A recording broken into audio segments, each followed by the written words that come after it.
सहयोगी हैं यहाँ पर। नाज़मीन से जानेंगे कि नाज़मीन, शुरुआत से बात कही जाती रही है कि चिराग पासवान जब चाचा ने बगावत की पार्टी तोड़ दी थी, क्या क्या गारंटी है यहाँ पर कि चिराग अपनी पार्टी को आगे भी बना रख पाएंगे? ये बात लगातार कही गई और फिर आखिरकार टूट हो गई। 22 विधायक, माफ कीजिएगा, 22 नेता गए हैं और उसमें वो लोग भी शामिल हैं जो खुद को उन 5 सीटों पर उम्मीदवार मानकर चल रहे थे। अब जो 5 सीटें बीजेपी ने दी है, किस तरह उस पर एनडीए का परचम लहरा पाएंगे? देखिए, आपने बिल्कुल सही कहा कि जो 22 नेता हैं वो चिराग पासवान का साथ छोड़ते हुए नजर आए हैं।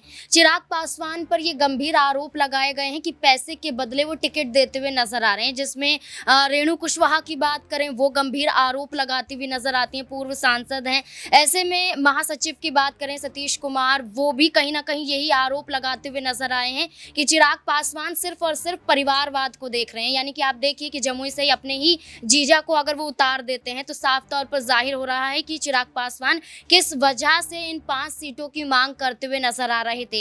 हाजीपुर की बात करें, खुद को चुनावी मैदान में उतार देते हैं। पहले जमुई की बात करते हुए नजर आ रहे थे कि जमुई की जनता के बीच में वो प्यार है, मैं जमुई की जनता को छोड़ नहीं सकता हूँ, मेरी उम्र चाहे कितनी भी हो जाए लेकिन जमुई से मेरा लगाव रहेगा। लेकिन अचानक से जब 5 सीटें मिल जाती हैं तो अपने चाचा की सीट पर चले जाते हैं, ये बोलते हुए कि ये तो उनके पिता की सीट है और अपनी पिता की सीट पर चुनाव लड़ने के लिए वो तत्पर रहेंगे। तो आप सोचिए कि चिराग पासवान खुद ही नहीं सोच पा रहे हैं कि उन्हें करना क्या है। 22 नेताओं का इस्तीफा, उससे पहले यहाँ पर लोजपा की बात करें उसमें कई और ऐसे मंत्री भी मौजूद थे जो सीधे सीधे तौर पर इनकार करते हुए नजर आ रहे थे कि पशुपति पारस को धोखा चिराग पासवान ने दिया है। खुद पशुपति पारस की बात करें, वो ये कहते हुए नजर आ रहे थे कि चिराग पासवान जानबूझकर हाजीपुर की सीट के लिए दावा करते हुए नजर आ रहे ताकि पशुपति पारस चुनाव ना लड़ सके। तो ये सारा समीकरण बनाया गया है कि चिराग पासवान खुद आसानी से चुनाव जीत सकें और इन 5 सीटों पर दोबारा से काबिज हो पाए।